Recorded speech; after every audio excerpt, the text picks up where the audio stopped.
हाय मित्रांनो, नमस्कार.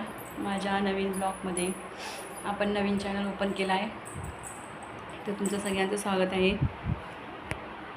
झालं का तुमचं सगळ्यांचं जेवण वगैरे? नक्कीच सांगा आणि माझ्या ह्या चॅनलला सपोर्ट करा सगळ्यांनी.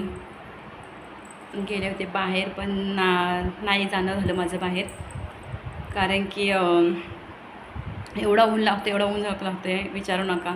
भरपूर ऊन चालू लागत होता, त्यामुळे मी आणि संभवचं माझ्या मोठ्या मुलाचं शाळेचं टायमिंग पण झालं, म्हणून मी गेलेच नाही. बघा, आले तिथून रिटर्न. बघा कसलं चेहरा वेरा अवतार कसं झाले. आत्ताच घरी आले, पिढीला झोपी घालायला लागले. चला म्हटलं एक छोटासा आपला ह्या नवीन ब्लॉग व्हिडिओ चॅनलवर एक छोटासा ब्लॉग टाकूया. तर चला मित्रांनो, नक्कीच माझ्या चॅनलला सबस्क्राईब करा. Bye bye.